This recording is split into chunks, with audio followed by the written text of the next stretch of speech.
बिस्मिल्लाहिर्रहमानिर्रहीम, अस्सलामु अलैकुम, सुबह खैर। आप देख रहे हैं एक्सप्रेसो, मैं हूं हिना आदिल और मैं हूं अली अनीक सैयद। उम्मीद आप खैर आफियत से होंगे। जनाब, आप देख ही रहे हैं सिचुएशन इस वक्त बदल चुकी है और बदल जाने के बाद तशवीश भी दफ्तर खारजा की जानिब से सामने आ गई है। जो मौजूदा सूरत हाल है ईरान और अमरीका के दरमियान, अमरीका ने दूसरे रोज़ ईरान पर फ़ज़ाई हमले किए हैं और अमरीकी सेंट्रल कमांड के मुताबिक कमांडर इन चीफ की हिदायत पर अमरीकी अफवाज ने ईरान के खिलाफ मजीद हमले शुरू कर दिए हैं ताकि आबनाए हुर्मुज़ में जहाज़रानी की आज़ादी को ख़तरे में डालने की ईरान की जो सलाहियत है उसको मजीद कमज़ोर किया जा सके। ईरानी खबर एजेंसी के मुताबिक बंदर अब्बास, सिरक, कोनार्क और चाबहार में धमाके सुने गए हैं। चाबहार में धमाकों के बाद बिजली की फराहमी भी मुअत्तल हो गई है और वो शहर सूबे के करीब भी धमाके सुने गए हैं। वो शहर पर अमरीकी हमले से जौहरी पावर प्लांट को कोई नुकसान नहीं पहुंचा है। ईरानी मीडिया ये भी रिपोर्ट कर रहा है कि चाबहार पर अमरीकी हमले के बायस प्रोजेक्टाइल का एक टुकड़ा इमाम अली अस्पताल पर गिरा है। ईरान के अबू मूसा जजीरे में भी धमाके सुने गए हैं। उधर बहरीन और कुवैत में खतरे के सायरन बज उठे हैं और कुवैत की फ़ौज के जनरल सराफ का कहना है कि कुवैत का फ़ज़ाई दिफाई निज़ाम जो है दुश्मन के मिसाइल और ड्रोन हमलों को रोक रहा है। धमाकों की आवाज़ें फ़ज़ाई दिफाई निज़ाम के हमलों को रोकने का नतीजा है। अरब मीडिया भी रिपोर्ट कर रहा है कि बहरीन में सायरन बजने लगे हैं। अमरीकी सदर डोनाल्ड ट्रंप ने तैयारे में गुफ्तगू करते हुए ये कहा है कि अमरीका पर हमले का भरपूर जवाब दिया जाएगा। ईरानी हमले का 20 गुना सख्त जवाब दूंगा, ये कहना था अमरीकी सदर का। अमरीकी सलामती पर कोई समझौता नहीं किया जाएगा। हमने ईरान को मौसर अंदाज में निशाना बनाया। जब वो भी वार करेंगे, जब भी करेंगे, उसका शदीद जवाब दिया जाएगा। इस पर हम बात करेंगे और हमें ज्वाइन कर चुकी हैं डॉक्टर शाजिया अनवर चीमा साहिबा, माहिर हैं बैनुल-अक़वामी उमूर की। अस्सलाम वालेकुम डॉक्टर साहिबा, good morning, thank you so much for joining us. Doctor साहिबा, जिस तरीके से अब वाली जो सिचुएशन है और जितनी कह सकते हैं हम कि सेंसिटिव और अनफॉर्चुनेट स्टेटमेंट्स सामने आ रही हैं, इसके बाद सदर ट्रंप ने जिस तरह से कहा कि जंगबंदी जो है वो अब ख़त्म हो गई है, तो इस सारी चीज़ को, इस सिनेरियो को आप कैसे देखती हैं? गुड मॉर्निंग आपको भी, आपके व्यूअर्स को भी। आपके बुलाने का बहुत शुक्रिया। आप बिल्कुल ठीक कह रही हैं, बहुत अनफॉर्चुनेट सिचुएशन है लेकिन अनएक्सपेक्टेड नहीं है। हम पहले दिन से ये समझ रहे हैं, इस पे बात भी कर रहे हैं कि MOU जो है वो बहुत फ्रेजाइल है। सीज़ फायर जो है वो बहुत डिसऑनेस्टी पे बेस करती है और स्पॉयलर्स बहुत ज़्यादा हैं और जो स्पॉयलर्स हैं वो अपना काम करते रहेंगे। तो स्पॉयलर्स ने पहला काम ये किया, स्पॉयलर से मेरी मुराद है इजराइल, उन्होंने पहला काम ये किया कि इस MOU के अगेंस्ट लेबनान और इजराइल के दरमियान एक जो है वो एक एग्रीमेंट करवा दिया जिसकी कोई लीगल जस्टिफिकेशन नहीं है क्योंकि वो पार्लियामेंट में रेटिफाई हो ही नहीं सकता है। कि MOU की पहली शर्त ये है कि ये जो हिजबुल्लाह है उनका वो सदरन लेबनान के अंदर मौजूद रहेंगे और इजराइल वहाँ से इनखला करेगा। MOU की पहली शर्त ये है, अमेरिका इसको मानकर इस पे साइन करते हैं वर्साई पैलेस में। ट्रंप सारी दुनिया को दिखाते भी हैं कि जी मैंने सिग्नेचर कर दिए और फिर जो इससे अगेंस्ट एक डील कर लेते हैं उसकी शर्त ये है कि लेबनान जो है वो हिजबुल्लाह को डिसआर्म करेगा तो इजराइल जो है वो इनखला के बारे में सोचेगा, वो भी चंद इलाकों से ज़्यादा से नहीं।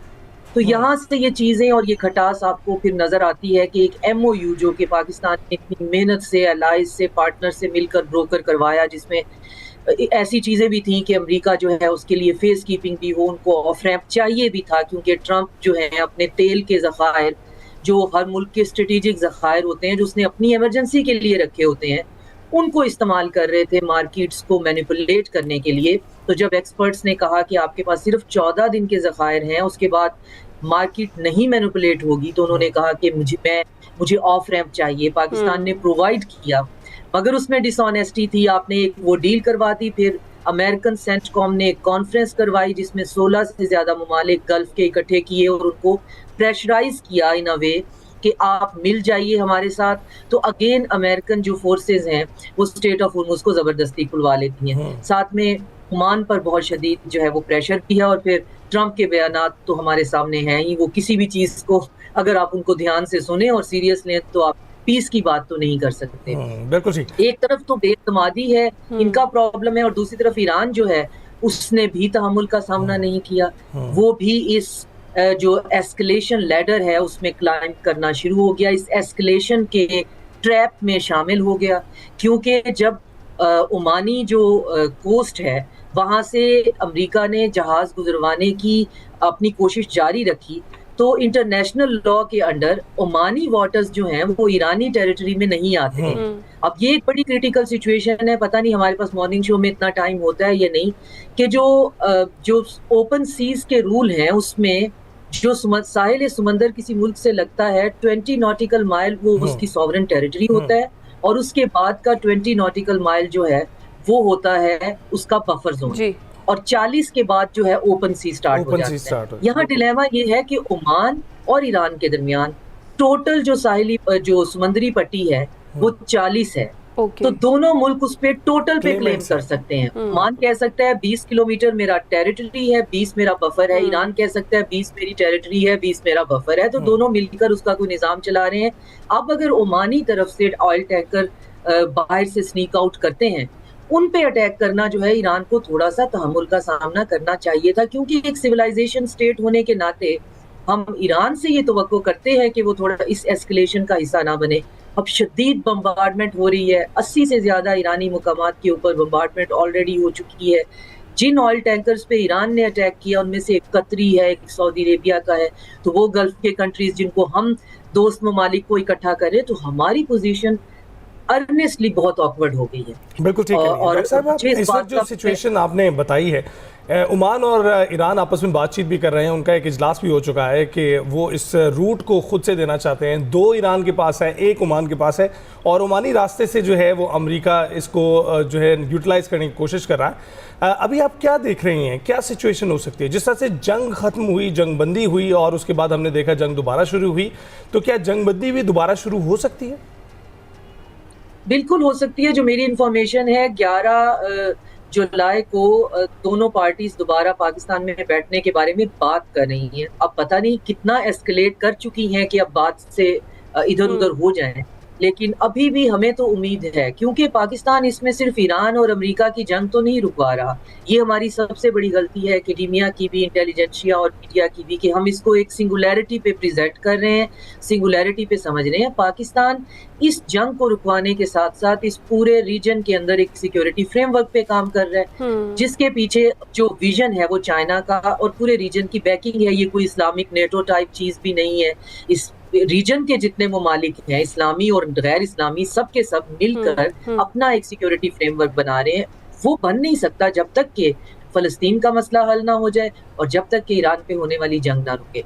तो हम इन दोनों फ्रंट्स पे काम इसलिए भी बहुत शिद्दत से कर रहे हैं कि हम उस ब्रॉडर डील और ब्रॉडर फ्रेमवर्क का हिस्सा है, जो कि सेंट्रल एशिया, जो कि ईस्ट एशिया, गल्फ के कंट्रीज, इवन के मीना रीजन जो है, फिर चाइना, फिर रशिया, हम सब मिलकर यहाँ पे मल्टीपोलैरिटी पे काम कर रहे हैं। लेकिन उसमें होता यह है कि ईरान तो ऑलरेडी आइसोलेटेड है, एक पड़ोसी अजरबैजान से उनकी नहीं बनती, तुर्की का वो नाम ढंग से नहीं लेते, गल्फ के कंट्रीज के साथ भी उनकी नहीं बनती। वो बहादुर जरूर हैं, हमारे भाई हैं हमारे, लेकिन ऐसा नहीं है। देखिए, मोहब्बत में भी ये जरूर होता है कि आप क्रिटिकल इवैल्यूएशन हर चीज की करते हैं। तो उन्होंने जो विक्ट्री हासिल की है दुनिया के सामने, और गल्फ के कंट्रीज उनसे खौफजदा है, वो एक स्ट्रक्चरल प्रॉब्लम के तौर पर इस रीजन के अंदर हमेशा से प्रेजेंट किए गए हैं।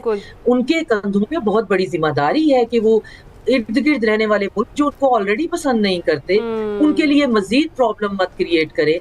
और उनके लिए प्रॉब्लम क्रिएट करने में हमारे साथ ये प्रॉब्लम है, क्योंकि हम एक सिक्योरिटी फ्रेमवर्क पे काम कर रहे हैं, तो उसमें हम बहुत ऑकवर्ड। ठीक है, तो डॉक्टर साहिबा, अब शुरू से लेकर अब तक हमने बड़ा कॉशियस ऑप्टिमिज्म का मुजाहरा किया है और हमें लग रहा था कि सिचुएशन अंडर कंट्रोल हो जाएगी। डेफिनेटली 60 दिन का वक्त जो है वो कम है, मज़ीद टाइम भी लगेगा और शायद कोई फ्रेमवर्क जो है इन फ्यूचर रेडी हो जाए।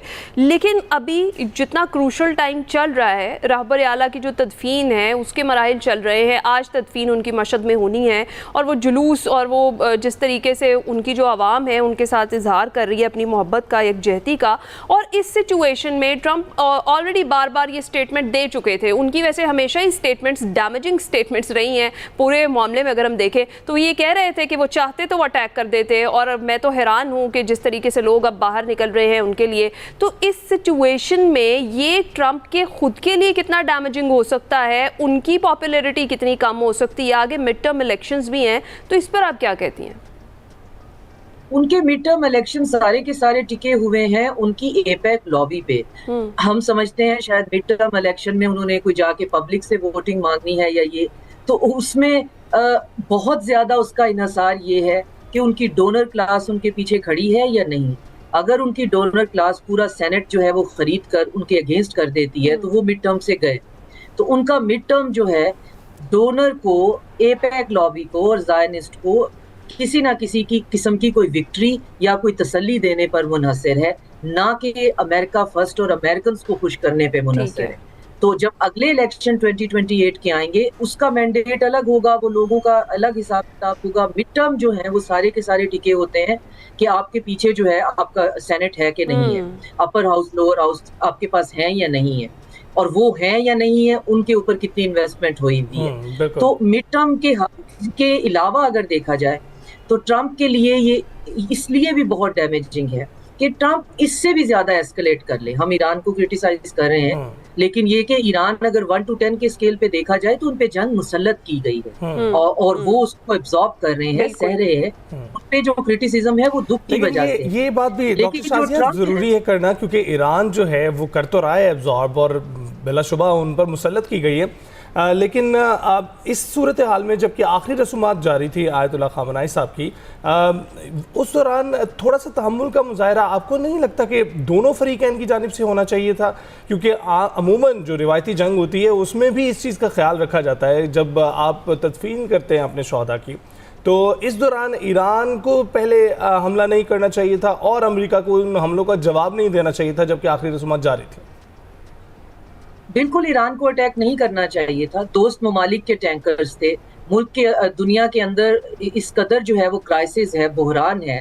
अगर ट्रंप ने ये सोचा कि मार्केट को स्टेबल करने के लिए ओमानी कोस्ट से हम चोरी छुपे जो है, आपका रोप भी है, आपसे चोरी छुपे वहां से गुजर रहे हैं, आप इसे इस्तेमाल कर लें कि जी हमसे छुप छुप के यहाँ से गुजर रहे हैं वगैरह वगैरह। लेकिन आप बिल्कुल सही तरफ इशारा कर रहे हैं कि उन्होंने फ्यूनरल पे के दौरान भी अटैक किया, हालांकि उन पे इंटेलिजेंस की हमारी तरफ से पूरी सपोर्ट थी और आप शायद हम उतना बता नहीं सकते ऑन एयर कि हम इतनी ज्यादा उनकी सपोर्ट कर रहे हैं, लेकिन उन्होंने फ्यूनरल को भी पॉलिटिकली इस्तेमाल किया।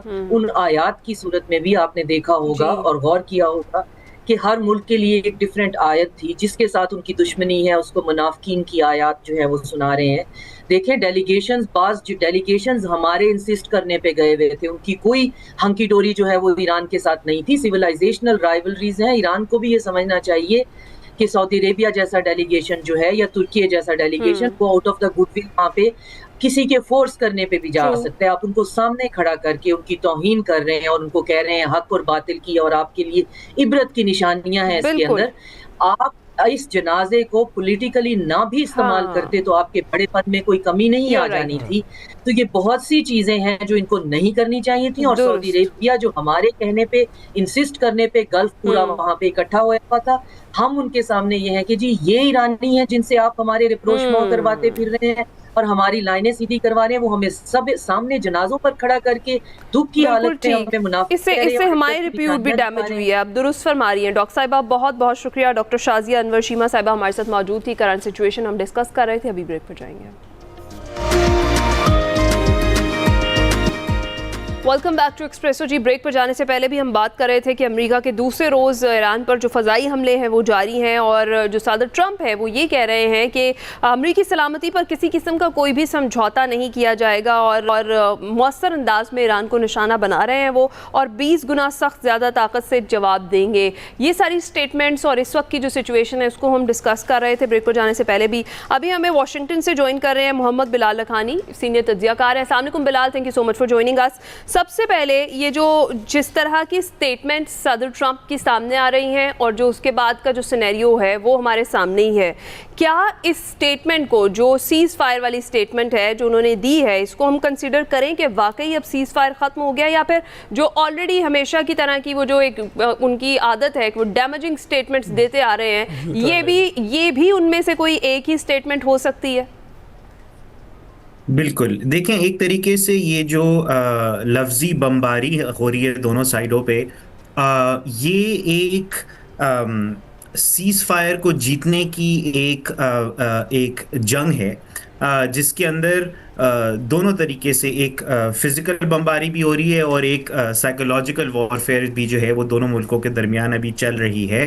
क्योंकि इसके पहले के दोनों मुल्क जो हैं वो टेक्निकल टॉक्स के लिए बैठे हैं आमने सामने, वो अपनी जो पोजीशंस हैं उनको वो मज़ीद स्ट्रेंथन करने की कोशिश कर रहे हैं। ईरान ने जो है वो कुछ टैंकर्स के ऊपर हमला किया स्ट्रेट ऑफ हॉर्मुज़ में अपना कंट्रोल दिखाने के लिए। शायद ये भी हो सकता है कि ईरान जो है वो अपने पत्ते जो है वो समझ रहा है कि ज़रूरत से ज़्यादा उनके ताकतवर है। देखिए, वो एक तरीके से तो जंग जीत गए, लेकिन अब वो इस डेंजर में हैं कि वो या प्राउड या एरोगेंट नहीं हो जाएं कि इतना वो अमेरिका को जलील करें या सेफ फेस नहीं करने दें कि अमेरिका भी बोले कि भाई, या सदर ट्रंप स्पेसिफिकली बोले कि यार हमें भी वापस से जंग ये शुरू कर ही देनी चाहिए, ताकि जो भी हो हमारी भी इज्जत जो है वो इस चीज में बच जाए। तो ये एक्चुअली एक बहुत डेंजरस मोड है। मुझे ये लगता है कि अभी वापस ये दोनों पीस टेबल पे बैठ जाएंगे, लेकिन अगर इसी तरीके से वापस झड़कें 2-3 बार और होती हैं तो फिर really all bets are off, and ये एक वापस से बहुत कशीदगी की बिलाल, तरफ कुछ जो है वो तज्जियाकार ये कह रहे थे और अभी भी उनका यही मानना है कि जो बूट्स ऑन द ग्राउंड है वो तो इनएविटेबल है, क्योंकि बुरी तरह से अमेरिका इसमें फंस चुका हुआ है। और ये जो बयानिए की जंग जिसके हवाले से आप कह रहे हैं, बयानिए की जंग तो ऐसी है कि दोनों पार्टीज ओवरवेल्म दिखाई देती हैं। दोनों पार्टीज क्लेमेंट्स हैं कि वो विक्टोरियस हो चुकी हैं, वो जीत चुकी हैं। तो इस तरह की सूरत हाल में जब दोनों पार्टीज इतनी ओवरवेल्म हो, गलत डिसीजंस तो लिए जाएंगे और वो हमारे सामने ही है कि वो आखिरी रसूमात के दौरान लिए जा रहे हैं। लेकिन इसको आप कैसे देखते हैं कि खार्क जजीरे पर जो है कब्ज़ा करने का ऐलान करते हैं जो डोनाल्ड ट्रंप है अपने बयान में कि अगर यही सूरत हाल जारी रही तो खार्क जजीरे को कब्जे में ले लेंगे। तो बूट्स ऑन द ग्राउंड देख रहे हैं आप?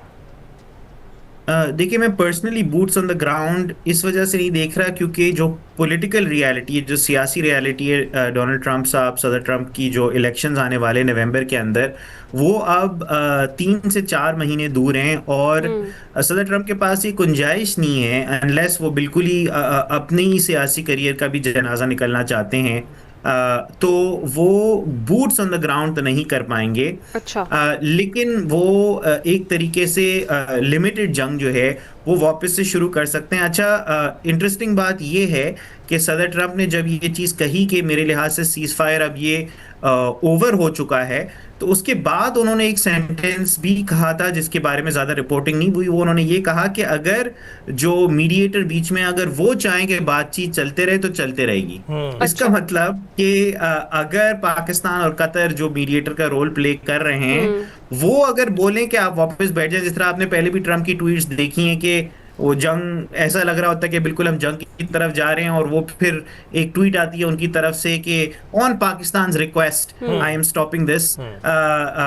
उसके ऊपर काफी मीम्स भी बनती हैं कि ऑन पाकिस्तान रिक्वेस्ट मैं आज घर जल्दी पहुंच रहा हूँ, या मैं दही लेके आ रहा हूँ या नहीं लेके आ रहा हूँ। तो वो वाली जो एक फिजा है वो हो सकता है कि तो इस सिचुएशन में जब बड़े क्रूशल टाइम है ये, जिसमें ये अटैक्स दोबारा से शुरू हुए हैं, एक तो इस लिहाज से कि रहबर आला की तदफीन जो है वो आखिरी मराहिल में है, मशहद में आज उनकी तदफीन होगी, और दूसरा ये कि ये जो इस्लामाबाद MOU है, इस पर टेक्निकल तर्ज के जो मुज़ाकरात हैं वो एक्सपेक्ट किए जा रहे थे कि कमिंग वीक के अंदर हो जाएंगे और चीज़ें थोड़ा थोड़ा बेहतरी की तरफ जाना शुरू हो जाएंगी। ऐसे टाइम में इस तरह से दोबारा एस्केलेशन और फिर इस तरह की स्टेटमेंट्स का सामने आना, आपको लगता है कि अगेन ये जो एक चीज़ है जिसको अभी आप भी जिक्र कर रहे हैं कि ऑन पाकिस्तान रिक्वेस्ट, एक इसी तरह की दोबारा हमें ट्रूथ सोशल पर उनका जो स्टेटमेंट है वो सामने आएगा और फिर सीज फायर हो जाएगा और चीज़ें सेटल डाउन होना शुरू हो जाएंगी, कितना टाइम लगता हुआ देख रहे हैं इस सारी चीज़ के अंदर?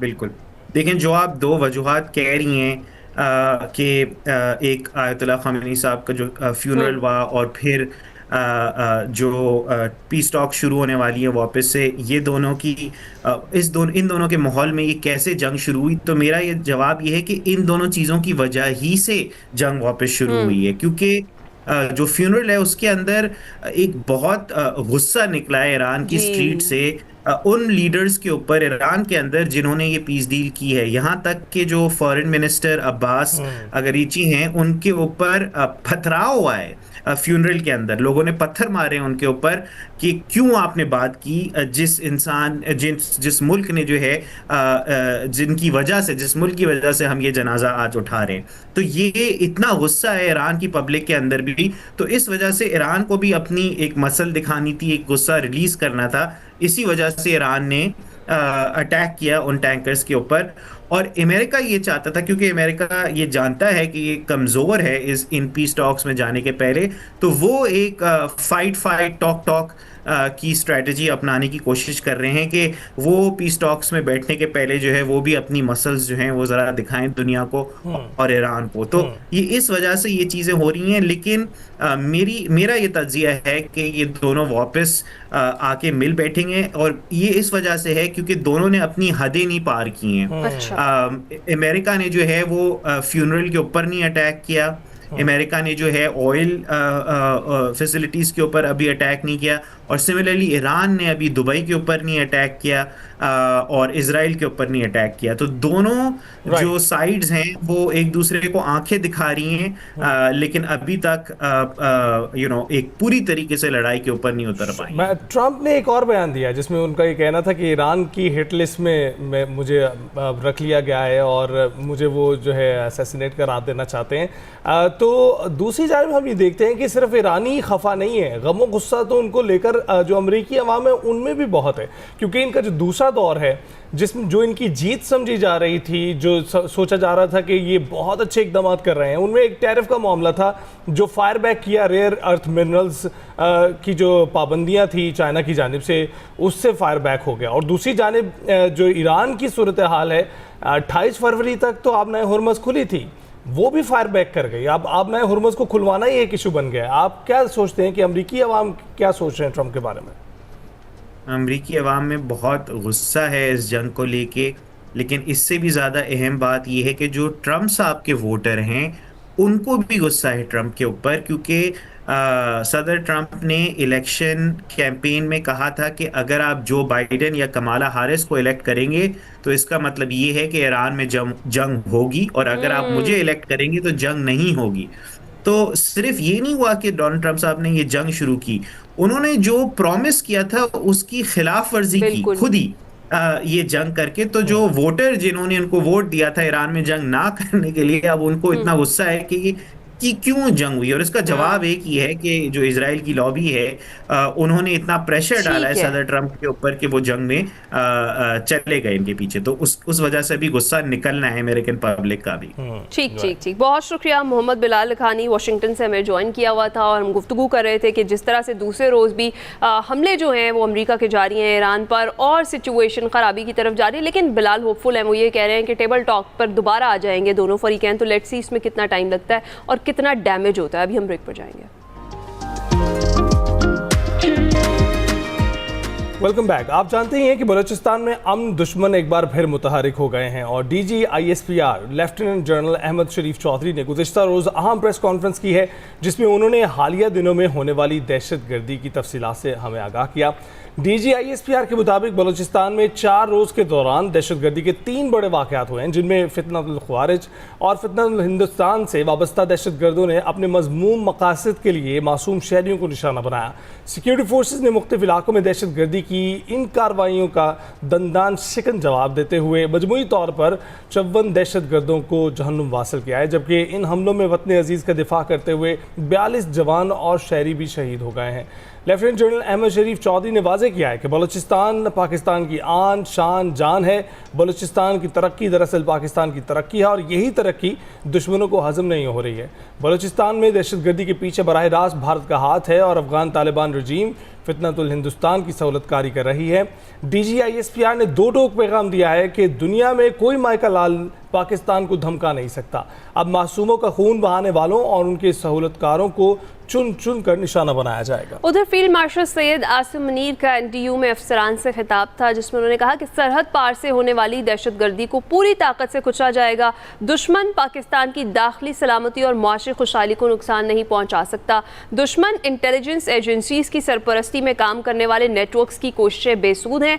मुसल्लह अफवाज दुश्मन खुफिया एजेंसीज की पाकिस्तान को गैर मुस्तहकम करने की कोशिशों से पूरी तरह से बाखबर है। दुश्मन इंटेलिजेंस एजेंसीज की पाकिस्तान को गैर मुस्तहकम तहक्कुम करने की कोशिशें नाकाम भी होंगी और दहशतगर्दों की महफूज पनाहगाहें और सहूलतकार मुकम्मल तौर पर ख़त्म करेंगे। जंगें मीडिया या बयानिए या सियासी नारों से नहीं, ईमान, इत्तेहाद और नज़्म ज़ब्त से जीती जाती हैं। दूसरी जानिब वज़ीर-ए-आज़म शहबाज शरीफ आज एक रोज़ा दौरे पर कोयटा पहुँचेंगे। वज़ीर-ए-आज़म कोयटा में अमन व अमान से मुतालिक इजलास की सदारत करेंगे और बलूचिस्तान में अमन व अमान की सूरत हाल का जायज़ा भी लिया जाएगा और कुछ अहम फैसले भी एक्सपेक्ट किए जा रहे हैं। इस सारी सिचुएशन पर हम बात करेंगे। हमें ज्वाइन कर चुके हैं अब्दुल्ला गुल साहब, चेयरमैन जवानान पाकिस्तान हैं, दिफाई तज्जियाकार हैं। अस्सलाम वालेकुम अब्दुल्ला गुल साहब, thank you so much for joining us.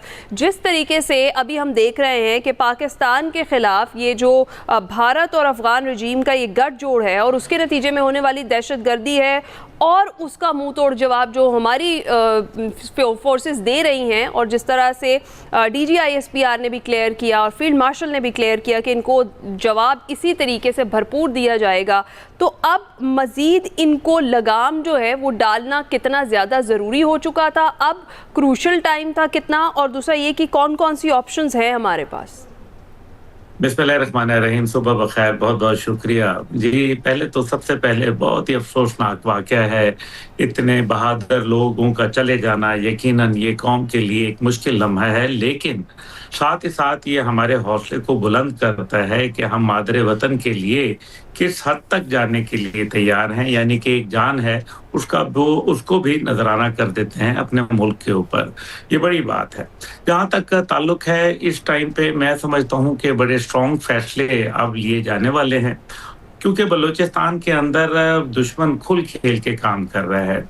जब हम बात करते हैं भारत की या इसराइल की कि वो इसकी पुष्टपनाही अफगानिस्तान के ज़रिए कर रहे हैं, तो हमें नहीं भूलना चाहिए कि चंद अरब ममालिक भी ऐसे मौजूद हैं जिनकी ख्वाहिशात बरअक्स हैं और वो भी कहीं भारत के साथ कुर्बत भी रखते हैं और दहशतगर्दों के हवाले से बराह रास्त नहीं, लेकिन कहीं ना कहीं उनको सपोर्टिव रोल में इसलिए नज़र आते हैं क्योंकि उनको ये लगता है कि पाकिस्तान की ये बंदरगाह या चाबहार की बंदरगाह अगर काम करना शुरू हो जाएगी तो उनके लिए शायद मुश्किलात में इजाफा हो जाएगा। हालांकि ऐसा बिल्कुल नहीं है, ये गलत तासुर है और यही अनासिर अफगानिस्तान के अंदर माजी में भी इन्वॉल्व थे, जिसके सबूत और शवाहिद हमारे पास मौजूद हैं। लेकिन पाकिस्तान आलमी दुनिया के अंदर और ख़ास तौर पे इस्लामी दुनिया में कोई तकसीम पैदा नहीं करना चाहता। अब जहाँ तक अगर भारत की बात की जाए तो यकीनन इसमें कोई दूसरी राय नहीं है कि भारत ये सारा काम कर रहा है और पाकिस्तान को पिछले साल बड़ी कामयाबी मिली थी जब BLA और मजीद ब्रिगेड को बाकायदा टेररिस्ट डिक्लेयर कर दिया गया था अमेरिका, बरतानिया और ऑस्ट्रेलिया की जानिब से। लेकिन फिर जब आर्टिकल 1267 को हमने इस्तेमाल करते हुए यूनाइटेड नेशन के अंदर केस फाइल किया कि अब इन तमाम दहशतगर्द तंजीमों के असासाजात को मुंजमद किया जाए, इनके साथ इनको फंडिंग रोकी जाए और साथ ही साथ इनके जो सोशल मीडिया अकाउंट्स हैं और ट्रैवलिंग के ऊपर पाबंदियां आयद की जाए। लेकिन तब अमेरिका ने यूनाइटेड नेशन में हमसे मजीद सबूत और शवाहिद मांग लिए। मेरा ख्याल है कि ये उनको नहीं करना चाहिए था, क्योंकि जब उन्होंने दहशतगर्द डिक्लेयर किया था तो सबूत और शवाहिद के बगैर नहीं किया था। हाउएवर हम आते हैं इंडिया के ऊपर। देखें, पाकिस्तान इस टाइम पे बहुत सारा किरदार अदा कर रहा है। बराह रास्त वो जंग में हमसे नहीं जीत सकते, इसलिए अब उन्होंने अपनी प्रॉक्सीज को इस्तेमाल करना शुरू किया है। बागराम के अंदर उन्होंने एक बाकायदा हीरोप ड्रोन के मैन्युफैक्चरिंग थी जो वहाँ उन्होंने लगाई थी, जिसके ऊपर पाकिस्तान ने हमला किया और उसको ख़त्म कर दिया। ये रीअसेंबलिंग थी, सॉरी। अब एक और रीअसेंबल करने की जगह उन्होंने काबुल एयरपोर्ट से 7 किलोमीटर दूर एक बिल्डिंग है जिसके चौथी मंजिल पे ये इसको कहते हैं रीबिल्ड कर रहे हैं उन जहाज़ों को, उन ड्रोन्स को, ताकि वो पाकिस्तान के खिलाफ इस्तेमाल हो सके। लेकिन अभी जो हालिया एक आपने देखा ड्रोन हमला हुआ जिसके अंदर अफगानिस्तान से ड्रोन आए जिनको न्यूट्रलाइज कर दिया गया पाकिस्तानी फोर्सेस की जानिब से, वो बड़ा अहम है, क्योंकि कुछ बलूचिस्तान के अंदर ऐसे वॉरलॉर्ड थे और ऐसे लोग अनासिर मौजूद हैं जो अपने आप को सेल्फ प्रोक्लेम्ड कमांडर कहलवाते हैं। इन सब के पास जो है अफगान अस्कर, जिसको पहले अफगानिस्तान नेशनल जब वहाँ हुकूमत थी अशरफ गनी की, तो उस टाइम पे अफगान पुलिस के अंदर ये काम करते थे जैसे कि हमारे यहाँ इलीट फोर्स होती है। वो लोगों को यहाँ से जब उनको खतरा हुआ अफगानिस्तान के अंदर, वो भाग के बलूचिस्तान आ गए और इन लोगों के जाती गार्ड्स के तौर पर काम कर रहे हैं और हर आदमी के पास 20 से 40 लोग तकरीबन मौजूद हैं। इन लोगों के खिलाफ अफगानिस्तान से ड्रोन का हमला हुआ। बहरहाल ये एक मेरे ख्याल में बहुत टफ टेरेन है।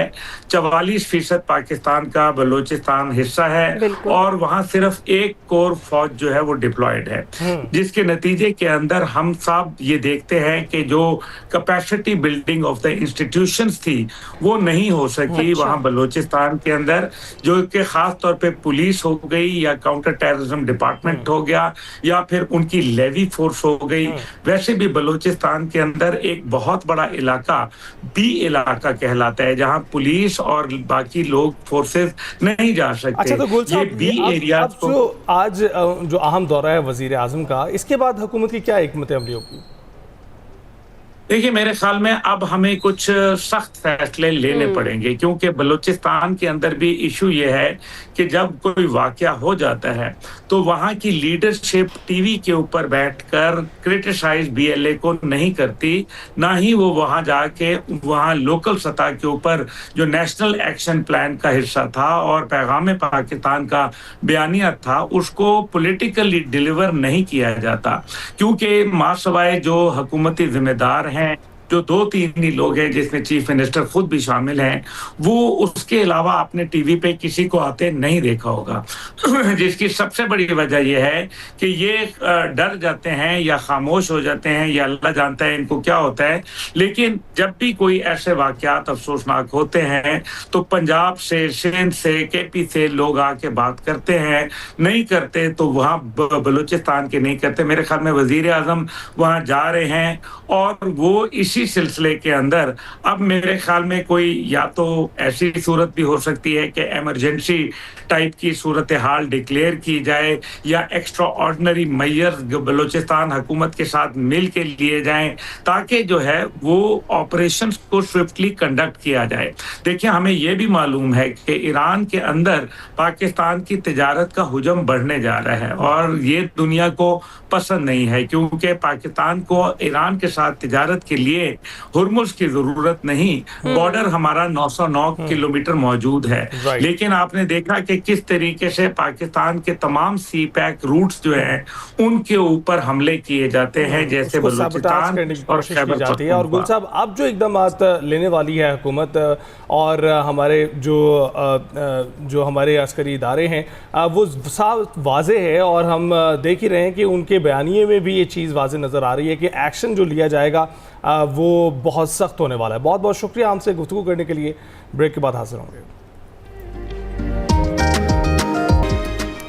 Welcome back to Expresso. अब कुछ बात कर लेते हैं कि करबला में रोज़ा हज़रत इमाम हुसैन अलैहिस्सलाम पर शहीद ईरानी supreme leader Ayatollah Ali Khamenei की नमाज जनाजा अदा कर दी गई और लाखों अफराद इस जुलूस जनाजा में शरीक हुए। आयतुल्लाह ख़ामेनी को आज मशहद में इस सपुर्द खाक किया जाना है और शहीद सुप्रीम लीडर की तदफीन इमाम अली रज़ा के मज़ार के अहाते में की जानी है। और आप जानते ही हैं कि आज आखिरी रोज़ भी है आखिरी रसूमात का। इसके बाद जो है तदफीन के बाद ये रसूमात मुकम्मल हो जाएंगी। बहुत सारे लोगों ने खराज अक़ीदत भी पेश किया है और ताज़ियत के लिए न सिर्फ पाकिस्तान बल्कि जो हमसाया ममालिक हैं जिस तरह के सऊदी अरब है, कतर है, उन्होंने भी शमूलियत इख्तियार करके ताज़ियत का नजराना पेश किया है। ब्रेक के बाद हासिल होंगे।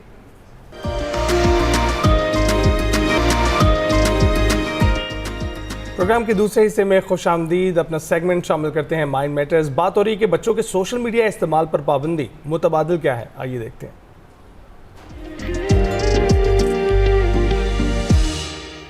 अस्सलाम वालेकुम नाज़रीन, मैं वकार अहमद और आप देख रहे हैं माइंड मैटर्स। हमने अपने सेगमेंट में बारहा इस हवाले से बात की कि बच्चों का जो सोशल मीडिया का जो इस्तेमाल है वो किस कदर प्रॉब्लमेटिक, किस कदर मसाइल की वजह है, और इस हवाले से हमने बहुत सारी मिसालें दी और एंग्शियस जनरेशन जो है उस किताब के बहुत सारे रेफरेंसेस दिए।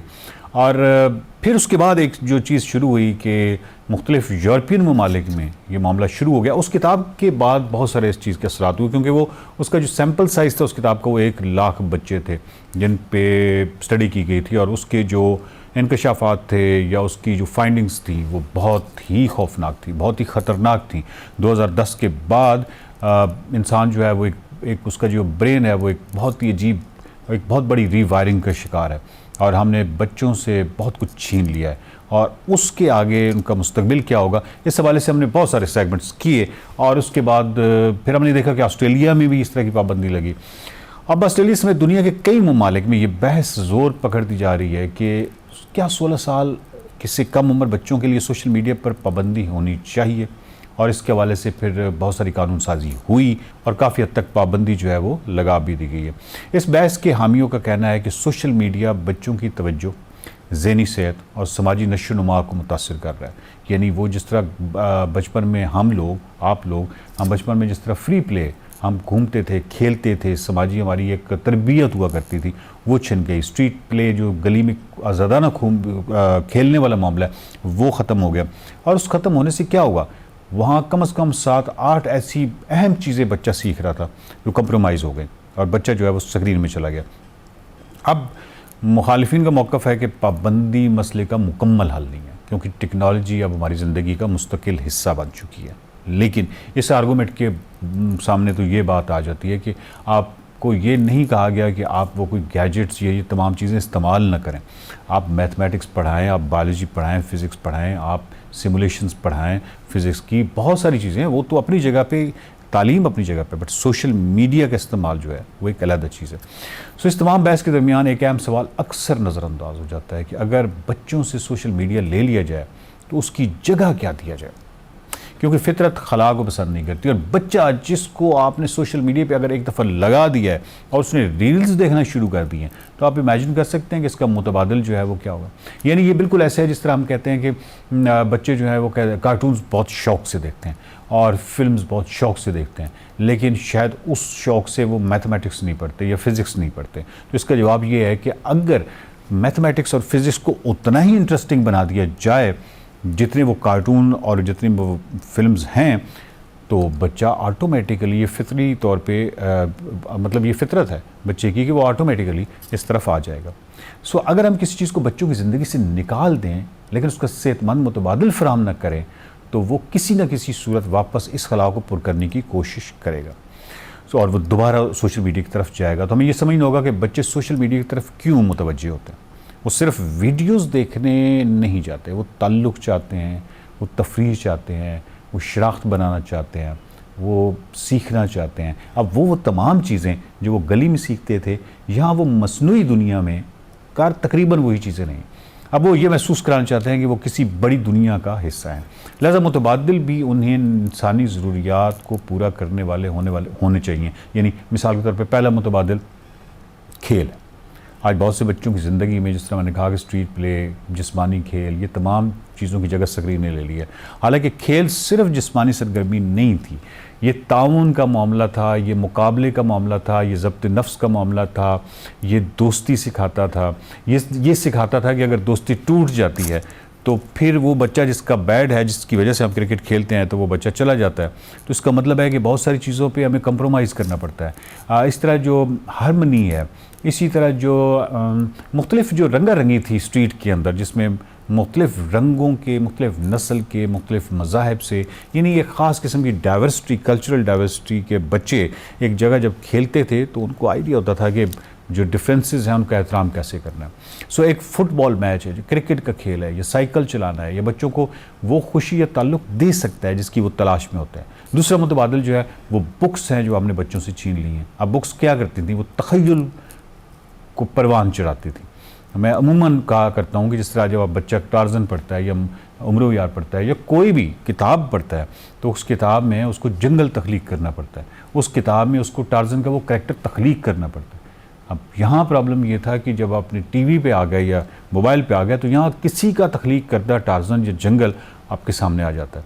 उससे वो तख़य्युल की जो परवरिश है वो नहीं होती। और तख़य्युल के वाले से हमने बहुत सारे सेगमेंट्स किए कि ये जितनी भी दुनिया में तरक्की नज़र आ रही है, वो चाहे लिटरेचर है, फ़िलासफ़ी है, इन तमाम आइडियाज़ हैं, या साइंटिफिक उसमें अगर आप चले जाएँ तो आइंस्टाइन है, न्यूटन है, ये तमाम वो लोग हैं जो बुनियादी तौर पर इमेजिनेटिव थे। आप थ्योरी ऑफ रिलेटिविटी को देख लीजिए, आप न्यूटन की जितने भी थॉट एक्सपेरिमेंट्स उनको देख लीजिए, ये तमाम तख़य्युल की पैदावार। तख़य्युल सबसे बड़ी फैकल्टी है, वो हमने बच्चों से छीन ली। सो एक बच्चा जब नावल पढ़ता है या तारीख़ पढ़ता है या जानता है या साइंस की दुनिया दरियाफ्त करता है, तो वो दूसरों की ज़िंदगियों को समझना भी सीखता है। तहकीक बताती है कि मुतालिया बच्चों में तवज्जो, हमदर्दी और तनकीदी सोच को बेहतर बनाता है। हम दिली को सबसे जो बेहतर बनाता है वो हम दिली को बनाता है। जब वो स्टोरीज़ पढ़ते हैं, जब वो करैक्टर्स या मिजरीज़ देखते हैं, तो उनके अंदर एक एम्पथी होती है। उसको एम्पथी जो है वो परवान चढ़ती है। फ़नून लतीफ़ा है, मौसीकी, मुसव्वरी है, ख़त्ताती है, थिएटर है, फ़ोटोग्राफ़ी है, तो और तख्लीकी तहरीर, यानी बच्चों को इजहार का एक मुस्बत ज़रिया फ़राहम करना ज़रूरी है। हर बच्चा खिलाड़ी नहीं हो सकता, लेकिन तकरीबन हर बच्चे के अंदर तख्लीक की कोई ना कोई सलाहियत ज़रूर होती है। चौथा मुतबादल जो है वो हकीकी दोस्तियों की बहाली है। बच्चों को गली के अंदर अपने आसपास जितने भी रिश्तेदार हैं, बहुत सारे बच्चों को मिलने दें। बच्चे एक दूसरे के साथ जो खेलेंगे, यानी आमने सामने जब मुलाकातें होंगी, तो जब गुफ्तगू आप करते हैं, वर्बल गुफ्तगू करते हैं, आपके चेहरे पे हंड्रेड्स ऑफ क्यूज़ होते हैं, इलामतें होती हैं, यानी जिसको हम रजिस्टर हम लाशौरी तौर पे करते हैं। और ये हमारी तरबियत होती है कि हमने गुफ्तगू करते हुए जब हल्का सा एंगर या हल्की सी आंखों में वो चीज़ आ गई दूसरे जिससे हम बहस कर रहे हैं, तो हम अपनी टोन जो है वो कम कर देते हैं। सोशल मीडिया पे हम टोन कम नहीं करते, क्योंकि ये जो क्यूज़ हैं, जो फेशियल क्यूज़ हैं, ये हमारे सामने नहीं होते। सो दोस्तों के साथ पार्क में जो वक्त गुजारना है, या मुश्तरका सरगर्मियों में हिस्सा लेना है, या ख़ानदान के साथ बैठकर गुफ्तगू करना, ये तमाम चीज़ें जज्बाती सेहत के लिए नहायत है। सो पाँचवा जो मुतबादल हम कह सकते हैं कि मकसद पर मबनी सरगर्मी है। यानी मिसाल के तौर पे आप हुंज़ा में देखें तो वॉलंटियर्स जो है वो बच्चे बहुत ज़्यादा होते हैं, दरख्त लगा रहे हैं, लोगों की खिदमत कर रहे हैं, टूरिस्टों को गाइड कर रहे हैं, ये यानी वो मुकम्मल तौर पे इन होते हैं इन चीज़ों में। सो बिल्कुल इसी तरह हम बच्चों को रज़ाकाराना इन मामलात में लगा सकते हैं। दरख्त हैं, जानवरों की देखभाल है, कितनी ज़रूरी है, कम्यूनिटी प्रोजेक्ट्स हैं, साइंसी तजुर्बात हैं। बच्चों को ये सब चीज़ें एहसास देती हैं कि वो माशरे के लिए अहम है और उनकी ज़िंदगी का एक मकसद है। लेकिन यार शायद सबसे अहम मुतबादल जो है वो वालिदैन का वक्त है, वो भी नहीं रहा। वालिदैन जो है वो ख़ुद मोबाइल के ऊपर है। सो बहुत सारे बच्चे स्क्रीनों की तरफ इसलिए चले जाते हैं क्योंकि बालिग अफराद के पास उनके लिए वक्त कम होता चला जा रहा है। अगर वालिदैन रोज़ाना सिर्फ चंद मिनट भी पूरी तवज्जो के साथ, जिसको हम क्वालिटी टाइम कहते हैं, जिसको हम कहते हैं गैर मुनक़सिम तवज्जो, बच्चों से बात करें उस तवज्जो के साथ, उनके सवाल सुने, चाहे आधा घंटा और सिर्फ 1 घंटे ही कर लें, या उनके साथ खेलें, उन्हें कहानियाँ सुनाएं, बिल्कुल उस लेवल पे जाके मोबाइल छोड़ दें, फ़ोन छोड़ दें, तमाम चीज़ों को साइड पे रख के फिर, तो ये ताल्लुक़ किसी भी ऐप से ज़्यादा ताकतवर साबित हो सकता है। ये भी हकीकत है कि हम बच्चों को हमेशा के लिए टेक्नोलॉजी से दूर नहीं रख सकते। उनको असल मकसद ये नहीं है कि बच्चे डिजिटल दुनिया से नावाकिफ़ रहें, बल्कि यह है कि उसके ग़ुलाम ना बने, स्लेव ना बने। इन्हें यह सिखाना ज़रूरी है कि टेक्नोलॉजी एक आला है, ज़िंदगी का मुतबादिल नहीं है। स्क्रीन एक खिड़की, विंडो हो सकती है, एक मंबा इल्म तो नहीं हो सकता। आप सोर्स ऑफ, इसको हम कहते हैं कि एक इल्म की तानिब एक दरवाज़ा हो सकता है। सो पूरी दुनिया नहीं है ये, मतलब एक इल्म का एक सोर्स हो सकता है, सोर्स की तरफ जाने वाला एक दरवाज़ा हो सकता है। तो असल सवाल ये नहीं है कि क्या बच्चों पर सोशल मीडिया पर पाबंदी लगानी चाहिए। असल सवाल ये है क्या हमने बच्चों के लिए ऐसी दुनिया बनाई है जो स्क्रीन से ज़्यादा दिलचस्प, ज़्यादा मोहब्बत भरी, ज़्यादा बामकसद, ज़्यादा इंसानी हो। अगर इस सवाल का जवाब जो है हाँ में है, तो फिर सोशल मीडिया की कशिश खुद ब खुद कम होने लगती है। क्योंकि बच्चे सिर्फ तफरीह नहीं चाहते, वो ताल्लुक़ चाहते हैं, हैरत चाहते हैं, मुहिम जुई चाहते हैं, सुनना जाना चाहते हैं, सुनाना चाहते हैं। अगर हम इन्हें ये सब हकीकी ज़िंदगी में दे सकें तो शायद उन्हें वर्चुअल ये जो मसनूई दुनिया है उसमें पनाह जो लेने की ज़रूरत ही ना पड़े। अब ये हमारा काम है कि क्वालिटी टाइम हम बच्चों को दें और उनको इस चीज़ से निकालें। और लेकिन उस दुनिया से जो खूबसूरत दुनिया है वो हम उनको कैसे दिखाएंगे। मिसाल के तौर पे वहाँ का जो वहाँ जब वो वहाँ रहना शुरू कर देते हैं तो वहाँ की जो दुनिया है उसमें रंग जो हैं वो ज़रा ज़्यादा शौक होते हैं और वहाँ पे तितलियाँ जुगनू कुछ ज़्यादा ही वो लैंडस्केप पे होते हैं। जब हम असल लैंडस्केप की तरफ जाते हैं तो वो लैंडस्केप इतनी उस तरह की नहीं होती। गो कि ये 3D ज़्यादा खूबसूरत है लेकिन उस तरह की शौक, उस तरह रंगों से मुज़य्यन नहीं होती। तो वो अगर बच्चा बहुत ज़्यादा उसमें रहना शुरू कर दे तो इस साइड पे यानी जिसको हम दुनिया कहते हैं या हकीकी दुनिया कहते हैं उसमें उसके लिए रहना मुश्किल हो जाता है। तो इसकी वजह से जो द एंग्शियस जनरेशंस हैं उसके जितने भी उस किताब की जितने भी इंकशाफात या उसने जो कुछ भी फाइंडिंग्स हैं वो बहुत बहुत खौफनाक हैं, बहुत ख़तरनाक हैं बच्चों की ज़हनी मेंटल हेल्थ के लिए, ज़हनी सेहत के लिए और जिस्मानी सेहत के लिए। सो ये पाकिस्तान में भी अब पाबंदी लगी है सोशल मीडिया के हवाले से, तो पाकिस्तान में ये किस हद तक मुअस्सर होती है अब ये कोई कह नहीं सकता। उसकी वजह ये है कि दूसरे ममालिक में तो शायद इसका एहतराम कुछ और तरह से किया जाए, हमारे यहाँ तो मामला ये है कि वालिद या वालदा जो है वो अपना ही मोबाइल जो है बच्चों के हाथ में दे के, कोई पेरेंटल कंट्रोल नहीं, कोई कुछ नहीं, उनको दे के, और वो समझते हैं कि हमें थोड़ा सा बस वक्त मिल जाए टीवी देखने का या अपनी सरगर्मियों का, तो वो बच्चे ठीक है वो बिज़ी है तो अपनी जगह पे। तो ये पाकिस्तान में किस हद तक मौसर होता है, ये इसको मौसर करना है मैंने, आपने, हम सब ने। देखते रहिए mind matters. Welcome back to Expresso. जी, अब पाकिस्तान में होने वाले ऐसे इनकलाबी काम से आपको मुतारिफ़ करवाने जा रहे हैं जो मसनूई ज़हानत की मदद से हमारे कीमती जंगलात की हिफाजत को यकीनी बनाएगा।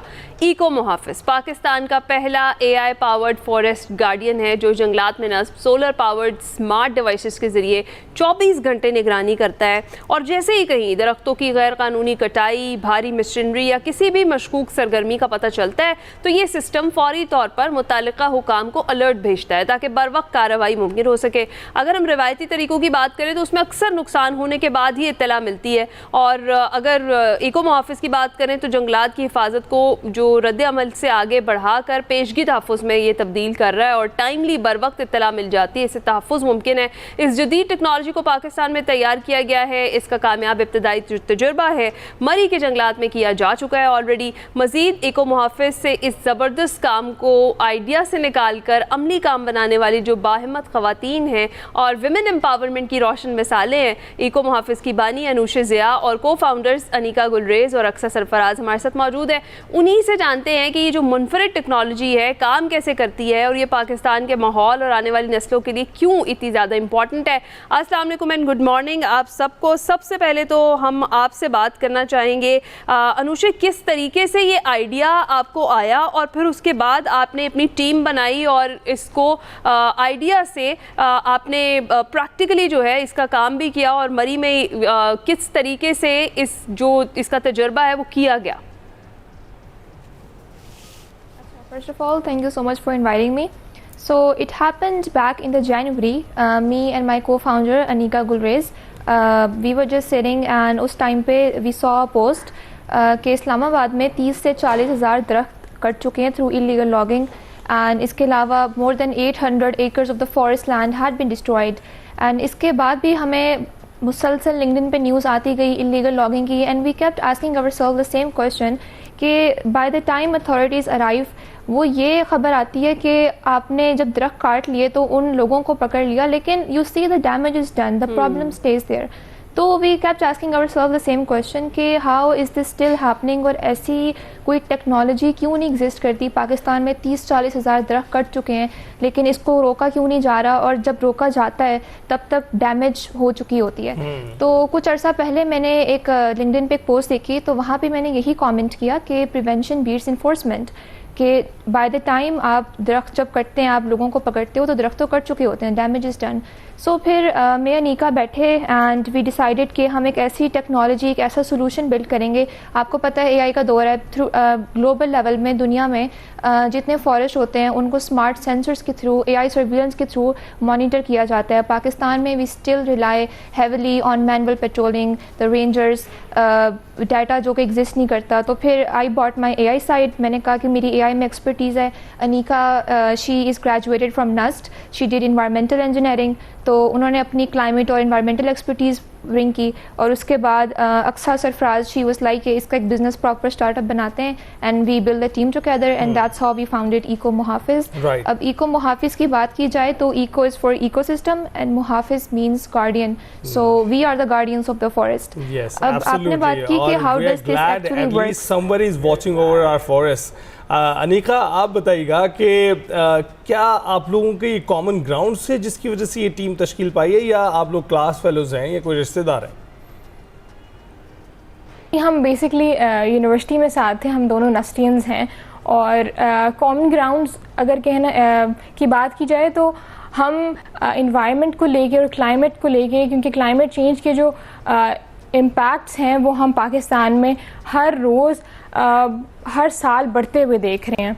तो मैं और अनुषा हम लोगों का we were equally passionate about it कि हम इस बारे में कुछ करें, और ना सिर्फ हम बात करें बल्कि हम कोई ऐसा सोल्यूशन प्रेजेंट करें कि जो इस क्लाइमेट चेंज की वल्नरेबिलिटी जो पाकिस्तान फेस कर रहा है उसको रिड्यूस किया जाए। राइट अच्छा अक्सा, आप बताइए कि आपका इस पूरे जो ये प्रैक्टिकल था, जो इसमें क्या रोल था, जिस तरह से इन दोनों की अपनी एक्सपर्टीज़ हैं, और ये जब ये कंबाइन हुई और उसके बाद आपने इन्हें किस फेज़ में ज्वाइन किया? अच्छा, जो मेरा रोल था वो बेसिकली बिजनेस डेवलपमेंट वाली साइड पे था कि मेरा ये था कि मैं इसको ना बहुत ज़्यादा इन्हांस करूँ, और दूसरा ये था कि जैसे कि मैं डिफरेंट जगह पे मैं देखती रहती थी कि फॉरेस्ट की कंपेन्स चल रही हैं, दरख्त लगा रहे हैं, मतलब अब दरख्त की ये नहीं कर रहे थे कि उसकी मॉनिटरिंग नहीं हो रही, कि प्रॉपर उसकी प्रोटेक्शन नहीं हो रही। तो मुझे लगा है कि हम लोग उस पर कुछ इस तरीके से काम करें कि वो बहुत ज़्यादा इन्हांस करें ना, तो कि हमारी दरख्त की प्रोटेक्शन पे जाए ना। तो उस हवाले से हम लोग ने डिफरेंट गवर्नमेंट्स के साथ भी बात की हुई है, मिनिस्ट्री ऑफ क्लाइमेट के साथ एंड डिफरेंट स्टेक होल्डर्स हैं, जैसे बैंक्स हो गए जो सस्टेनेबिलिटी पे काम कर रहे हैं। तो हम चाहें कि हमारा ये काम जो है ना बड़े लेवल पे जाए और बहुत अच्छा तरीके से नजर आए। राइट अच्छा अनुषे, ये बताइएगा कि ये सारा सिस्टम महंगा कितना है, और दूसरा ये कि जो सेंसर्स यहाँ लगे हुए हैं ये किस तरह से काम करते हैं, क्योंकि अमूमन जो गैजेट्स हैं, जो डिवाइसेस हैं, उनको इलेक्ट्रिसिटी की ज़रूरत होती है। जी अच्छा, this is what Eco Muhafiz is. Eco Muhafiz ये जो डिवाइस है हमारी, this is basically an AI powered low cost solar enable monitoring system. अब जहाँ तक बात है ये काम कैसे करती है, तो it does the acoustic monitoring. आपके पास जैसी फॉरेस्ट में कोई भी इलीगल लॉगिंग होती है, कोई इलीगल एक्टिविटी होती है, let's say chain saw start हुई है, gun shots, x, you name it, फ़ौरन एक इंस्टेंट अलर्ट हमारा जो AI मॉडल है वो उसको डिटेक्ट करता है, और लेस देन अ मिनट एक इंस्टेंट अलर्ट भेज देता है on the dashboard, so that it could help the rangers to patrol more efficiently, कि वो अच्छी तरीके से चेक कर सकें forest rangers and the departments कि किस जगह पे कहाँ पे इलीगल लॉगिंग हुई है। Before a single tree can fall an instant alert is shown on the dashboard. और जहाँ तक बात है इसकी कॉस्ट की, तो this is a low cost device and it basically runs on solar and it covers about like 20 hectares. Okay अच्छा अनिका, आप बताइए कि ये जो आपका प्रोजेक्ट है, क्या इसकी स्पेशल चीज़ है जो दीगर सिस्टम्स हैं उनसे इसको मुनफरद बनाती है या अलग बनाती है? और दूसरा ये कि जो आप लोगों का पायलट प्रोजेक्ट था मरी में जो आप लोगों ने किया, वो किस हद तक कामयाब रहा, उसके जो रिजल्ट्स थे वो कैसे थे? अच्छा, जो मुनफरद बनाती है उस चीज़ के बारे में बात करते हैं कि ग्लोबली हमारे पास ज़रूर इस तरह की डिवाइसेस हैं, टेक्नोलॉजीज़ हैं जो AI के थ्रू फॉरेस्ट की मॉनिटरिंग कर रहे हैं, लेकिन हमारा जो प्लेटफॉर्म है ये एक सिंगल यूनिट प्लेटफॉर्म है, यूनिफाइड कोर इंजन है, कि जिसके थ्रू हम ना सिर्फ इलीगल लॉगिंग को डिटेक्ट करते हैं इंस्टेंटली, बल्कि हम वाइल्ड लाइफ बायोडाइवर्सिटी मॉनिटरिंग भी कर रहे हैं। So it is a single unified core engine platform, climate intelligence platform, के जिसके थ्रू हम सारी चीज़ों को कवर कर रहे हैं, ना सिर्फ जंगल की इलीगल लॉगिंग बल्कि बायोडाइवर्सिटी मॉनिटरिंग, एंड उसके बाद जो हमारे पास डेटा प्रोड्यूस होगा बायोडाइवर्सिटी का वाइल्ड लाइफ से रिलेटेड, वो कंजर्वेशन के लिए इस्तेमाल हो सकता है कि किस तरीके से जो इंडेंजर्ड स्पीशीज़ हैं उनको हम कंजर्व करने के लिए डिफरेंट अपने प्रोजेक्ट्स कर सकते हैं। जबकि अभी जितने भी वाइल्ड लाइफ कंजर्वेशन के प्रोजेक्ट्स हैं वो उनमें कोई भी हमारे पास रियल टाइम डेटा नहीं है कि कौन सी जो स्पीशीज़ हैं वो इंडेंजर्ड हैं, वो कहाँ पे एग्जिस्ट कर रही हैं दोनों ही रियल बहुत टाइम में। अहम नुकते हैं तो ये जिसमें चीज़ है जो आप बहुत ना मुनफरिद सिर्फ बनाती है। जंगलात की कटाई से बचाव कर रहे हैं बल्कि इंडेंजर्ड स्पीशीज़ को बचाने के लिए भी जो इंश्योर कर रहे हैं इकदाम किए जाएं। अच्छा अक्सर आपसे जानना चाहेंगे बिजनेस पॉइंट ऑफ व्यू से इस चीज़ को, इसकी स्केलेबिलिटी को हम तो देख पा रहे हैं, लेकिन इसको कितना जो है हुकूमती सतह पर देखा जा रहा है, माना जा रहा है, अपनाया जा रहा है? अभी हमारी जो रिसेंट मीटिंग हुई है प्राइम मिनिस्टर यूथ प्रोग्राम में, तो वहाँ पे हम लोग ने चेयरमैन राना मसूद को अपना ये आइडिया पेश किया ना, तो उनको एक बहुत अच्छा लगा ये आइडिया। वो कह रहे थे कि मोस्टली लोग जो है एडवोकेसी कैंपेन्स पे काम कर रहे हैं, आप लोगों का तो बिल्कुल ही अलग काम है कि आप लोग टेक के जरिए क्लाइमेट इनिशिएटिव पे काम कर रहे हैं, जो कि कोई नहीं कर रहा। तो ये वाला उनको बड़ा अच्छा आइडिया लगा था, और दूसरा मिनिस्ट्री ऑफ क्लाइमेट ने भी इस आइडिया को बहुत अप्रिशिएट किया। तो ये हमारा बहुत अच्छे लेवल पे जा रहा है गवर्नमेंट के लिए। चले हम उम्मीद करते हैं कि ये जो टेक्नोलॉजी है मुस्तकबिल में पूरे पाकिस्तान के जो जंगलात हैं वहाँ पर इसका इस्तेमाल हो सके। बहुत शुक्रिया अनुशे ज़िया, अक्सा सरफराज, अनीका गुलरेज हमारे साथ मौजूद थी, और जिस तरीके से ये इन्होंने AI powered forest guardian Eco Muhafiz के नाम से बनाया है, बड़ी ज़बरदस्त सी चीज़ है। ग्लोबली डेफिनेटली काम हो रहा होता है, लेकिन जब पाकिस्तान में ऐसी कोई चीज़ हमारी यूथ करती है तो वो उनका टैलेंट भी जाहिर करती है और हमें खुशी भी बहुत होती है, इसलिए उसको शेयर करना भी बहुत ज़्यादा ज़रूरी हो जाता है। ब्रेक के बाद हाजिर होंगे। Welcome back. क्रिकेट की बात करते हैं और आपको बता दें कि दौरा इंग्लैंड और वेस्ट इंडीज़ के लिए कौमी टेस्ट स्क्वाड का ऐलान कर दिया गया है और क़यादत की जिम्मेदारियां एक बार फिर बैटर बाबर आजम को सौंप दी गई हैं। बाबर आजम ने PCB के प्रोग्राम में गुफ्तगू करते हुए कहा कि पाकिस्तान की कप्तानी करना हमेशा मेरे लिए एजाज़ की बात रही है और माजी के तजुर्बात से बहुत कुछ सीखा है और इस बार बेहतर प्लानिंग और मुस्बत सोच के साथ लीड करूँगा। इस पर हमने बात करनी है। बात करने के लिए हमारे साथ हमारे पर्टिकुलर गेस्ट मौजूद हैं। अब्दुल माजिद भट्टी साहब सीनियर स्पोर्ट्स सज्जकार हैं। गुड मॉर्निंग माजिद साहब, कैसे आप? ठीक ठाक हैं जी? गुड मॉर्निंग अली, बहुत शुक्रिया आपका। अल्हम्दुलिल्लाह ऑल वेल। भट्टी साहब, जिस तरीके से हम देख रहे हैं कि वेस्ट इंडीज़ और इंग्लैंड के खिलाफ स्क्वाड का अनाउंस होना इतवार को, बाबर आजम को 3 साल के बाद कैप्टन बनाया गया है, आपके ख्याल में ये कैसा फैसला है? देखिए है ना, मेरा ख्याल में मजबूरी में ये फैसला किया गया है, लेकिन हमने इतनी जल्दी सारे सीनियर प्लेयर्स को कप्तानी दे दी कि अब शायद PCB के पास ऑप्शन नहीं है।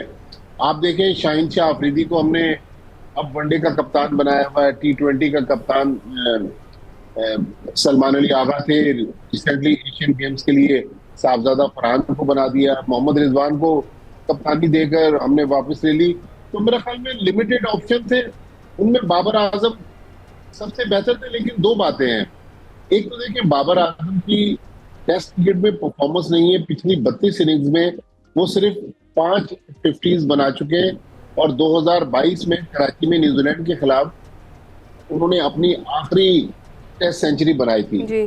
दूसरा मसला ये है कि शान मसूद को आपने बहुत टाइम दे दिया। 3 साल बहुत टाइम होता है। 16 में से 12 टेस्ट मैच हार गए। बिल्कुल आपने सही किया, कप्तान तब्दील कर दिया।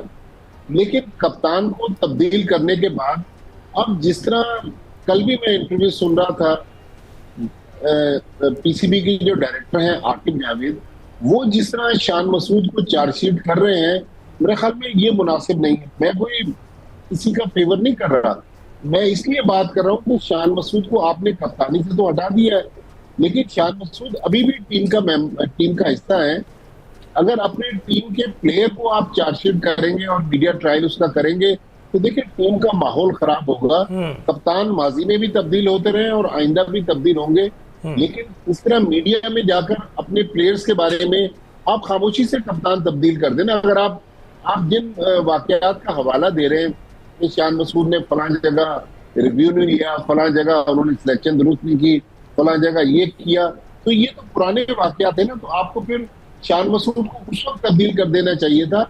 आज शान मसूद को क्यों तब्दील किया जा रहा है? तो मेरा ख्याल में भट्टी साहब बिल्कुल एंट्री और एग्जिट जो है वो ग्रेसफुल ही होना चाहिए और सिर्फ एक ऐलान के कप्तान जो है वो किसी दूसरे खिलाड़ी को बना दिया गया है, यही इट स्पीक्स वॉल्यूम्स की किसी की क्या परफॉर्मेंस रही है।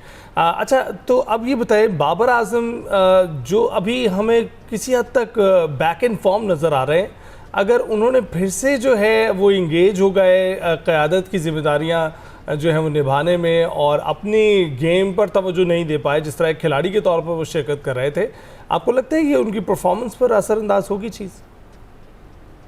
देखिए, माजी में भी कप्तानी जो है वो बाबर आजम कभी कप्तान की हैसियत से परफॉर्म कर रहे थे और कभी नहीं कर रहे थे। मैं आपको एक वाकया बताऊं, 2023 में वर्ल्ड कप के बाद जब बाबर आजम ने कप्तानी छोड़ी तो उस वक्त उनसे कहा गया था कि आपको टेस्ट फॉर्मेट से हटा रहे हैं, शान मसूद को कप्तान बना रहे हैं और बाकी दोनों फॉर्मेट्स में आप कप्तानी करेंगे। तो बाबर आजम ने कहा नहीं, मैं कप्तानी करूंगा तो तीनों फॉर्मेट्स में करूंगा, वरना मैं नहीं करूंगा। उन्होंने कप्तानी चुन ली।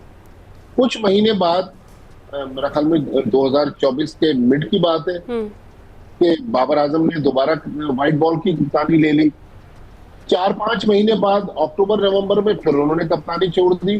तो कप्तानी के मामले में मैं विद ऑल ड्यू रिस्पेक्ट, मैं कोई बाबर आजम के खिलाफ नहीं हूं, लेकिन बाबर आजम खुद भी कोई डबल माइंडेड नजर आ रहे हैं। अच्छा। लेकिन अगर आज की पोजीशन में हम देख लें तो मेरे ख्याल में ये कॉम्प्रोमाइजिंग कैंडिडेट है। हमारे पास, पाकिस्तान क्रिकेट बोर्ड के पास शायद इस वक्त कप्तानी का कोई ऑप्शन नहीं था। हाँ, या तो दूसरे मुल्कों की तरह एक बार जनूबी अफ्रीका ने ग्रैम स्मिथ को बनाया था, बहुत ही यंग थे, लेकिन अगर हम नौजवान किसी प्लेयर को कप्तान बनाते हैं, सपोज करें, मिसाल देता हूँ कि फरहान तो पाकिस्तान अंडर-19 के कप्तान, उनको टेस्ट टीम तक कप्तान बनाते हैं। तो माजी में पाकिस्तान में ऐसी मिसालें रही हैं कि जब नौजवान कप्तानी करते हैं तो उनके खिलाफ रिवॉल्ट हो जाते हैं। जावेद मियांदाद की मिसाल है, बहुत कम उम्र में कप्तान बने थे, उनके खिलाफ 7-8 सीनियर प्लेयर्स ने बगावत कर दी थी। तो हमारे यहाँ ये कल्चर भी है। तो पीसीबी ने जो फैसला किया अब हमें उसको बैक करना चाहिए। लेकिन मायूस शायकीन को जो है फिर से खुश करने के लिए भी तो ये हो सकता है। देखिए अली, मायूस शायकीन बिल्कुल है, मैं भी मायूस हूँ, आप भी, हिना भी। लेकिन मसला ये है कि क्या बाबर आजम की ये टीम जो अभी वेस्ट इंडीज जा रही है संडे को, फिर इस टीम ने 3 टेस्ट मैच खेलने इंग्लैंड जाना, दोनों मुश्किल सीरीज है, क्या ये टीम पाकिस्तान क्रिकेट को वो जिस मुस्कुराहट की आप बात कर रहे हैं शायकीन क्रिकेट की, वो मुस्कुराहट लौटा सकेगी? मेरी एज ए पाकिस्तानी क्रिकेट शायद ये बहुत ख्वाहिश है कि पाकिस्तान की टीम दोबारा विनिंग ट्रैक पे आ जाए। लेकिन जब मैं 16 खिलाड़ियों पर नजर मारता हूँ तो थोड़ा सा शायद अल्लाह करे कि मैं गलत साबित हो जाऊं, ये टीम ऐसी टीम नहीं है जो वेस्ट इंडीज को तो शायद चैलेंज कर दे, लेकिन इंग्लैंड को इंग्लैंड में हराना बहुत मुश्किल है। इवन वेस्ट इंडीज की टीम भी। अच्छा भट्टी साहब, बाबर की कैप्टनसी पर ही बात कर रहे हैं हम, तो जब बाबर कैप्टन रहे हैं हमें दिखाई दिया है कि एक ग्रुपिंग वाला सिलसिला टीम में शुरू हो जाता है और वो एक अलहदा ग्रुप बन जाता है और फिर उसके बाद थोड़ी सी पॉलिटिक्स जो है वो भी इन्वॉल्व हो जाती है। आपको लगता है कि माजी में जो कुछ हुआ उसके बाद बाबर आजम ने उस सब चीज़ों से सबक डेफिनेटली सीखा होगा और अब आगे चल के वो एक बेहतर कप्तान के तौर पर सामने आएंगे? जिस तरह से सरफराज भी यही कह रहे हैं कि बड़ी मुशावरत के बाद, कंसिडरेशन के बाद उनको जो है वो कैप्टन बनाया गया है। ना देखिए, आप अगर थोड़ा पीछे चले जाए तो हमारे बहुत सारे सीनियर प्लेयर्स ने सोशल मीडिया पर जाकर एक कैंपेन चलाई थी, सोचना भी मना है, कि बाबर आजम को कप्तानी से हटाने का सोचना भी मना है। लेकिन आज उनमें से बहुत सारे प्लेयर इस टीम में नहीं है जिसमें बाबर आजम कप्तान बने। तो हमारे यहाँ क्रिकेट में ये चीजें होती रहती हैं। पिछले दिनों में देख रहा था, शायद पाकिस्तान क्रिकेट बोर्ड ने कहा, बहुत सारे नए प्लेयर्स जो थे वो बाबर आजम को कप्तानी पर मुबारकबाद दे रहे थे। मेरे ख्याल में अब हम ब्लेम गेम से निकले, अब हम मुबारकबादों से निकले, अब हम तजर्बात से निकले। अब पाकिस्तान क्रिकेट को हमें आगे बढ़ाना चाहिए। हम डायरेक्ट तो स्टेक होल्डर नहीं है पाकिस्तान क्रिकेट की, लेकिन चूंकि हमारी भी रोजी रोटी इसी क्रिकेट से वाबस्ता है, तो मीडिया के दोस्तों को भी थोड़ा सा अच्छी बातें करनी होंगी ताकि ये टीम दोबारा से विनिंग ट्रैक पर आ जाए। लेकिन आज के जहां मैं तो अच्छी बातें कर लें भट्टी साहब, लेकिन अच्छी परफॉर्मेंस के बगैर तो काम नहीं चलेगा। नहीं, बिल्कुल। यहाँ देखें, यहाँ अब दुआ से काम नहीं चलना, यहाँ दवा की जरूरत है। हाँ, लेकिन ये बात हाँ, आप दवा की बात कर रहे हैं, यहाँ तो सर्जरियां तक हो चुकी हैं, उसके बावजूद कोई जो है उसका नतीजा नहीं जो निकला। मर्ज है ना वो बड़ा शदीद है, वो सर्जरी से भी नहीं ठीक हुआ। लेकिन सर्जरी के दावे किए गए ना, जब आपको अली पसंद नहीं आया तो आपने उनको हटा दिया, हिना पसंद नहीं आई तो उन्होंने उनको तब्दील कर दिया। लेकिन जो एक प्रॉपर सर्जरी होनी चाहिए ना, वो हमें, मेरा ख्याल में हम कहीं प्रोफेशनली लैक कर रहे हैं, हमारा सिस्टम थोड़ा सा। लेकिन एक बात हमें इस बात का भी एतराफ करना चाहिए, जो उस दिन आकिब जावेद ने भी प्रेस कॉन्फ्रेंस में की, कि आज के दौर में हमारे पास वो क्वालिटी प्लेयर नहीं है जो पाकिस्तान क्रिकेट को हमने 90s में, 2000 में या उसके बाद भी पाकिस्तान की क्रिकेट बहुत ऊपर थी। आज पाकिस्तान की क्रिकेट काफी मुश्किल दौर से गुजर रही है, और उसकी वजह मैं और आप नहीं, उसकी वजह वही लोग हैं जो पाकिस्तान क्रिकेट से जुड़े रहे। लेकिन मेरे ख्याल में अब हमें तजर्बात से आगे बढ़ना चाहिए, और बार बार जो तब्दीलियां है ना, चाहे कप्तान की तब्दीली हो, चाहे प्लेयर्स की तब्दीली हो, वो भी फायदेमंद साबित नहीं होती। जिन लोगों को भी हम ला रहे हैं उनके प्रॉपर 3 साल का मौका दें, फिर देखें कि वो रिजल्ट प्रोड्यूस कर पा रहे या नहीं कर पा रहे।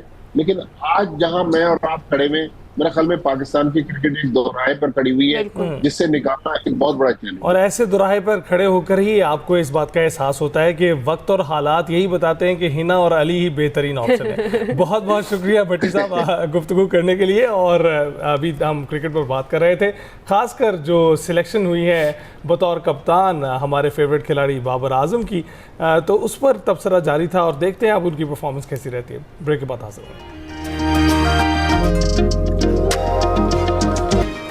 Welcome back to Expresso. अब याद करेंगे मादरे मिल्लत खातून पाकिस्तान मोहतरमा फातिमा जिन्ना की 59वीं बरसी आज मनाई जा रही है। उन्होंने अपनी ज़िंदगी का बेशतर हिस्सा अपने अजीम भाई मोहम्मद अली जिन्ना की रफ़ाकत में गुजारा, और हुसूल पाकिस्तान की जदोजहद में भी तारीख साज किरदार अदा किया। मोहतरमा फातिमा जिन्ना 30 जुलाई 1893 को कराची में पैदा हुई। बचपन से ही अपने भाई मोहम्मद अली जिन्ना से बेइंतहा मोहब्बत करती थी। आला तालीम हासिल की, डेंटल सर्जन बनी। उन्होंने पाकिस्तान बनने के बाद बैरूनी कर्ज़ों, पसमानदा इलाकों में साइंटिफिक तालीम, नस्बात में इस्लामी इक़दार, पार्लिमानी दस्तूर की तश्कील में ताख़ीर और खारजा पॉलिसीज़ के ख़िलाफ़ गैर मुतवाज़न रवैयों की जानिब हुकूमत की तवज्जो दिलाई, और वतन अजीज़ में आमरीत का डट कर मुकाबला किया। फातिमा जिन्ना क़याम पाकिस्तान की जद्दोजहद में कायद आज़म की शाना बशाना रहीं, और कायद आज़म की वफ़ात के बाद उन पर बहुत से मुश्किल वक्त भी आए। फातिमा जिन्ना के खिताब पर पाबंदी लगा दी गई। फातिमा जिन्ना ने अपने भाई के मिशन को आगे बढ़ाया, और आपने 1955 में माई ब्रदर के नाम से किताब लिखी थी, जो 32 बरस बाद 1987 में शाया की गई। कराची में फातिमा जिन्ना के नाम से मंसूब डेंटल कॉलेज भी कायम किया गया। फातिमा जिन्ना ने 1965 में सदारती इंतखाब में हिस्सा लिया। मोहतरमा फातिमा जिन्ना 9 जुलाई 1967 को कराची में इंतकाल कर गई। उन्हें अपने अजीम भाई के मज़ार के अहाते में सपुर्द खाक कर दिया गया है। तो ये एक छोटा सा ट्रिब्यूट था जो हमने उनको दिया। इसी के साथ आपसे चाहेंगे इजाज़त, मुलाकात होगी कल। ख्याल रखिएगा, फीडबैक ज़रूर दीजिएगा। अल्लाह हाफ़िज़।